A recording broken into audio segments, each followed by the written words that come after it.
You've been lied to. Hollywood didn't just invent this scandal. Tudor court propaganda weaponized Anne Boleyn as the ultimate scandal queen. That infamous incest accusation. A total fabrication cooked up by her ruthless enemies, not some juicy royal reality show script. If you swallowed the story that Anne got scandalously close to her brother George, you've been fed centuries of Tudor spin from Henry VIII's manipulative cronies to Victorian novelists and films like The Other Boleyn Girl. But here's the cold, hard truth court records from 1536, including original indictments and letters from the Spanish ambassador Eustace Chapuis, expose those charges as vague, suspiciously timed, and pure political poison. Not one contemporary source, not even the notorious gossiping courtiers, offered a scrap of real proof. Modern historians like Eric Ives have obliterated the myth since the late 20th century. If you still buy this lie, guess what? You're just Tudor-era clickbait, doing free PR for Henry VIII's dirty politics like mistaking reality TV drama for historical fact. While the rumors around Anne Boleyn hint at scandalous family secrets, tales of Queen Victoria reveal how appearances of grief could mask deeper motives. You've been straight up lied to by Netflix dramas and trashy history books. Queen Victoria was not some Machiavellian widow weaponizing her grief for power. That myth, pure Victorian-era gossip, and Hollywood just pumped it full of Botox. Ever notice how every period film turns Victoria's endless black dresses and hermit life into savvy, sad girl boss moves, as if she ran the empire from her fainting couch? Blame the early tabloids, melodramatic 19th century biographies, and Oscar bait TV shows for pushing that tired stereotype. Here's the kicker: Victoria's own letters, like the raw, tear-soaked ones to her daughter Princess Victoria, only published in the early 20th century, read like therapy sessions, not political master plans. A German treatise from the late 19th century even slammed her isolation as self-destructive, not strategic. Dive into her 1860s journals stored in the royal archives, and you find non-stop Victorian doom-scrolling about grief, not cold power plays. So if you swallowed the scheming widow lie, congratulations, Hollywood just sold you the original emo supervillain origin story, like the 18th century version of a Netflix true crime doc. Just as Queen Victoria's public mourning stirred controversy, stories about Elizabeth I suggest hidden personal mysteries behind her royal facade. You've been scammed by Victorian novelists and modern clickbait historians spinning lies with fancy words. They shoved the myth that Queen Elizabeth I secretly birthed a love child behind all those ruffs and relics. If you're still hunting for a Tudor-era birth certificate, you're more likely to crack her Netflix password. Everyone's obsessed with whispering that Elizabeth had a secret baby with Robert Dudley. Victorian-era novels like Walter Scott's Kenilworth cranked that rumor to insane levels, and now TikTok gossip and garbage documentaries spread it faster than the Great Plague. Here's the brutal truth in her own 16th century letters. Elizabeth blasted these claims as falsehoods devised by seditious persons. Not a single Spanish or Venetian ambassador, masters of palace gossip in the 16th century, ever reported a baby bump or morning sickness. Calendar of State Papers, 16th century. The British Library's exhaustive review of royal household inventories revealed zero evidence of nannies, diapers, or bassinets. If Elizabeth did hide a baby, she must have also invented the royal Roomba to clean up after it. If you believed the secret royal baby story, congrats, you just got played by the historical equivalent of a celebrity baby bump tabloid. From secret children to sinister crimes, the darker side of royal history unfolds with accusations against Richard III and the fate of the princes in the Tower. Everyone thinks Richard III was a ruthless monster who murdered his nephews, right? Hollywood and pop culture hammered that lie into your brain, but real history tells a very different story. Imagine Richard sneaking into the Tower of London, dagger in hand, killing innocent princes to grab the crown. That sensational myth. It was concocted by Tudor propagandists like Sir Thomas More in the 16th century and immortalized by Shakespeare's plays, then mindlessly recycled by Hollywood without a shred of fact-checking. Here's the bombshell: 15th century sources like the Croyland Chronicle never accuse Richard directly. Some even place him miles away from London when the princes vanished. And those so-called proof bones found in 1674. Modern DNA tests from the 1990s couldn't confirm a match. The Tudors needed a villain to cleanly whitewash Henry VII's shaky claim to the throne. So if you believed Richard was a child murderer, congratulations, you just signed up for history's longest-running, most successful propaganda scam. Might as well say Richard is as guilty as a reality TV star caught cheating on live TV. Allegations of betrayal and murder give way to more modern claims, such as Edward VIII's supposed espionage for Nazi Germany. You've been outright conned by mid-20th century tabloids and lazy Netflix docudramas Edward VIII, the Nazi spy. Absolute nonsense. This smear sticks more to flashy headlines than a single shred of solid evidence, fueled by journalists and screenwriters who throw facts out the window for scandal. Here's the juicy myth Hollywood loves. Edward VIII wasn't just the king who abdicated for Wallace Simpson. He was supposedly a royal secret leaker to Hitler, practically Berlin's favorite poker buddy if you bought wartime gossip. Movies like The King's Speech and every royal docudrama since have hammered this lie relentlessly, racing straight to Emmy glory on the back of it. Time to bust the myth wide open. The infamous Marburg Files, discovered in 1945 and released by the British government in 1957, check the National Archives yourself, reveal Edward was clueless. Not a conspirator, he sought peace, not espionage, with zero proof of spying. Churchill buried those files not because Edward plotted treason, but to protect royal dignity. Even Nazi memos from the 1940s dismissed Edward as not to be trusted and downright unreliable. If that's your secret agent, maybe 1001-6 needs to rethink recruitment, like hiring a reality TV star as NASA's lead astronaut.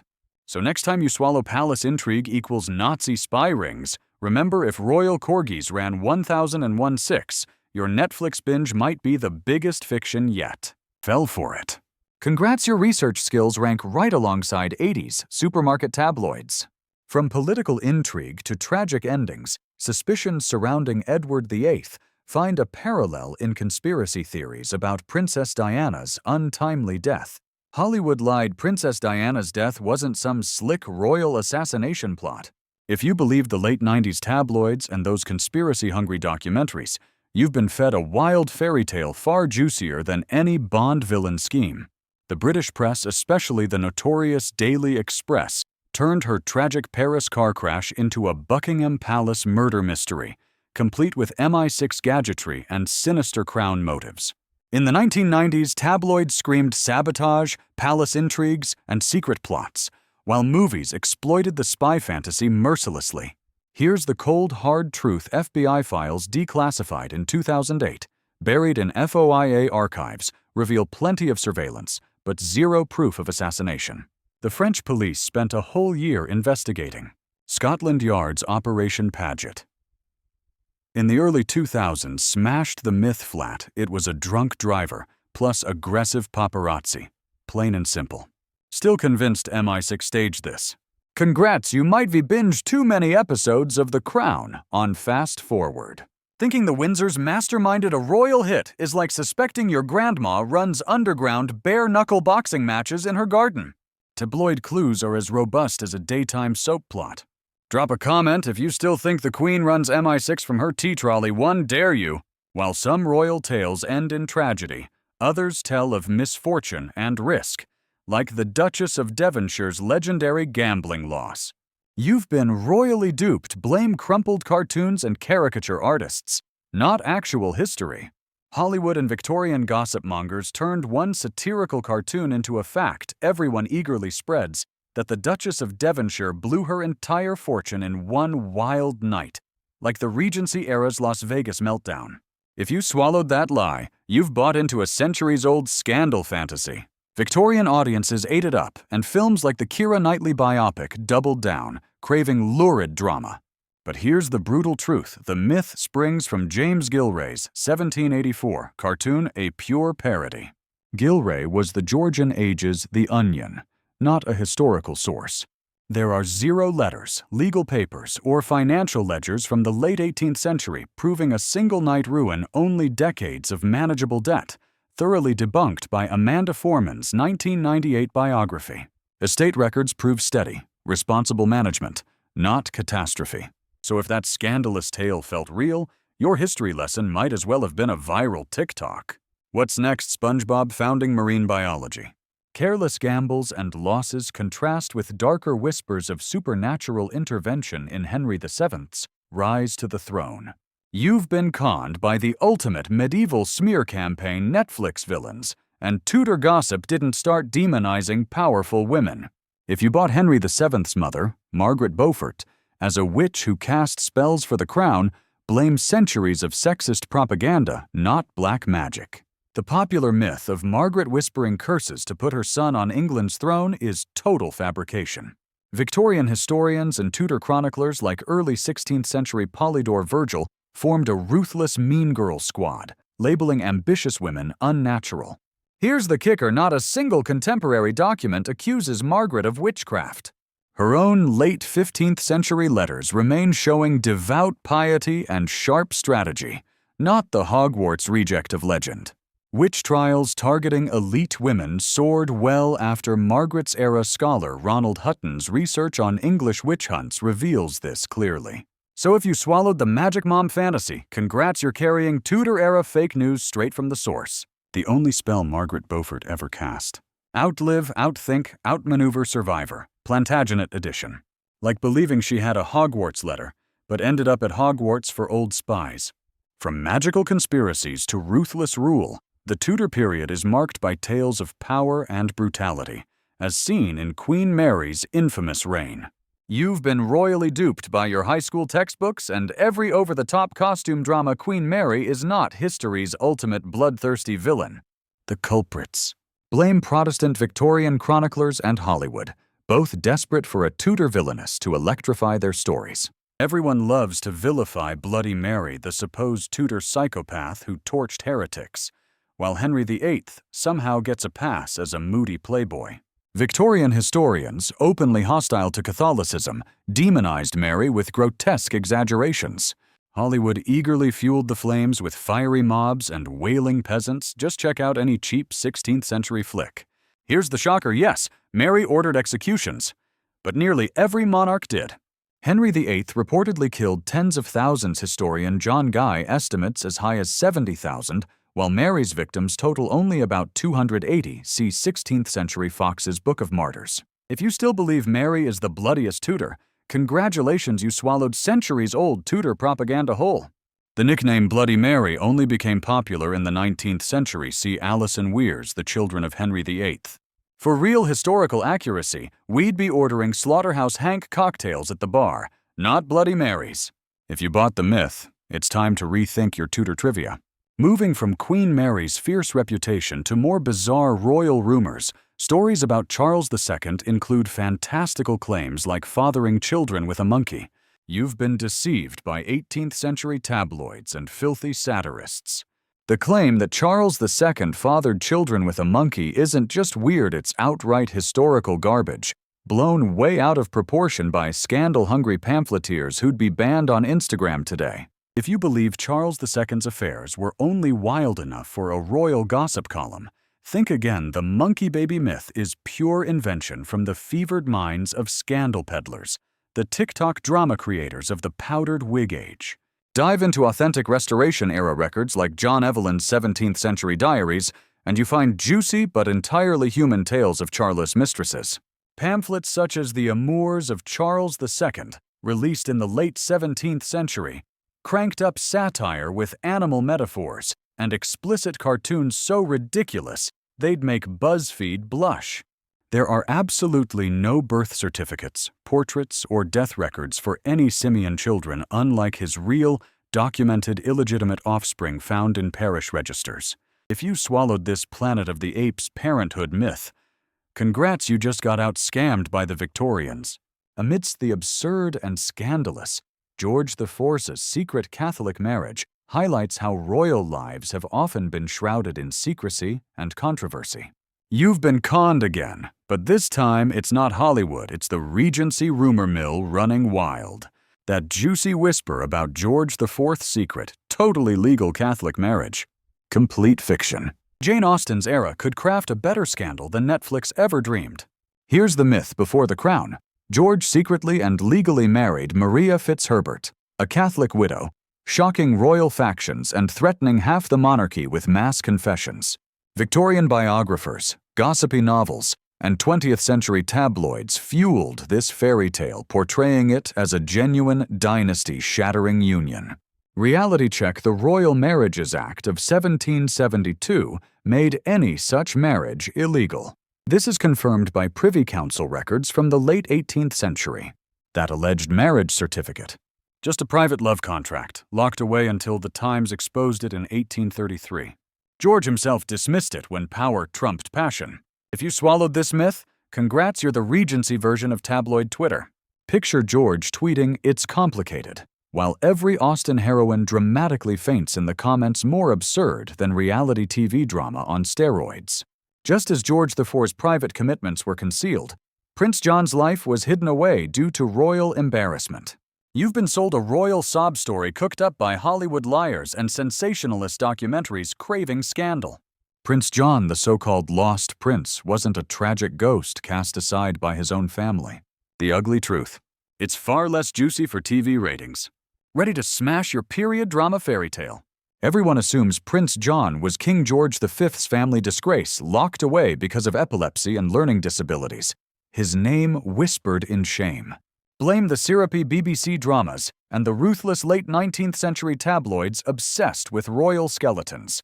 But crack open Lady Susan Hussey's diary from 1915 and you catch John playing happily at royal picnics, laughing with cousins at garden teas, early 20th century royal photo albums.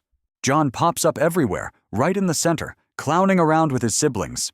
Nursemaid Lala Bill's extensive public letters reveal lively, chatty days, not isolation. Here's the bombshell: the hidden prince appears in more photos and diary entries than most people have friends on their entire social feed. If you bought Prince John as the Windsors Quasimodo, congrats, you just failed royal history. And trust me, believing that old myth is like thinking your phone needs a rotary dial to make a call. Cases of concealment and secrecy in royal families point to broader patterns of medieval inbreeding and its hidden consequences. You've been fed a medieval horror myth, thanks to Victorian novelists and trashy costume dramas. They twisted royal inbreeding into a lazy punchline, convincing you every monarch's family tree was a genetic dumpster fire. Everyone believes medieval kings and queens were so inbred they might have sported extra toes or a spare ear. The Victorians obsessed over mocking those ancient rulers, and Hollywood happily recycled the lie from Game of Thrones to Monty Python. But here's the bombshell: DNA analysis of Richard III's remains a 15th century king, tested in the 2010s, shows zero sign of harmful inbreeding. His genes mirror the average modern Brit's. Medieval marriage contracts, like those buried in the 13th century French royal archives, strictly banned cousin marriages. Kings risked excommunication and losing the throne, not just producing freakish heirs. If you believed Prince Charming was secretly his own cousin twice removed, congrats, you fell for the medieval version of viral clickbait. Honestly, your Ancestry.com results are probably scarier than anything lurking in royal crypts. The inbred bloodlines of medieval times give way to Victorian-era intrigues, where dark rumors of poisonings among the elite circulated widely. Hollywood lied Queen Victoria's family did not poison their rivals in a palace soap opera showdown. If you believed this royal murder mystery, you've been duped by Victorian tabloids and today's clickbait historians spinning lurid gossip like it's gospel. The idea of Victoria's kin slipping arsenic into every teacup is a myth straight out of 19th century penny dreadfuls and scandal sheets, then resurrected by desperate docudramas chasing clicks. But forensic science tells the real story. The 1998 Forensic Science International study on exhumed European monarchs found zero poison traces. Dr. Jenner's medical diaries from the late 19th century confirm dull causes of death: typhoid, pneumonia, no murder plots. If you bought the poison tale, you've swallowed more fake news than Queen Victoria ever ingested arsenic. It's like believing the royal family hosts Game of Thrones-style poison parties every weekend. Absurd. Such toxic suspicions are echoed in stories about Queen Henrietta Mariah's numerous foreign lovers, stirring political and personal scandal. You've been conned into a royal soap opera scripted by anti-Catholic English pamphleteers and Victorian gossip hounds hungry for scandal. The salacious foreign lover saga about Queen Henrietta Maria. Pure propaganda, not passion. If you believe Charles I's French queen was embroiled in torrid affairs with mysterious Europeans, think again. It's tabloid trash straight out of the 17th century. Those steamy rumors. Thank notorious Victorian novelists like Thomas Carlyle and English Protestant propagandists, whose lurid 19th century engravings first cast her as the ultimate femme fatale. The facts. Less Bridgerton drama, more tedious bureaucracy. There's zero solid proof, no scandalous diaries, no royal confessions, only letters about politics and charity. See The Letters of Queen Henrietta Maria, edited by Mary Ann Everett Green, 1869. The sources pushing the gossip.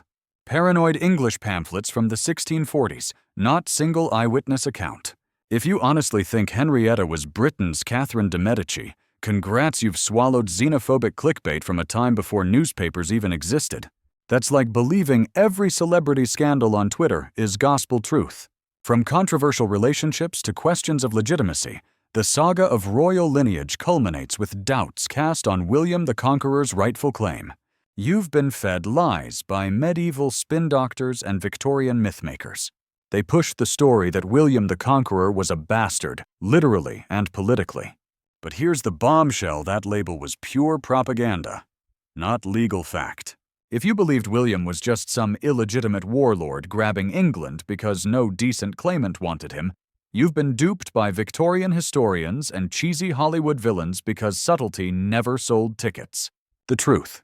William of Poitiers' 11th century chronicle makes it clear William was publicly named heir by his father, Duke Robert, and had the solid backing of Norman nobles' marriage certificates. Be damned. Calling him bastard was the medieval equivalent of screaming fake news in a 12th century smear job.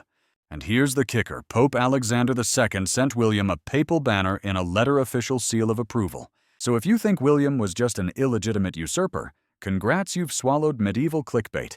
No better than gossip mongering for the latest tabloid drama. Like thinking celebrity Twitter feuds define real politics medieval style.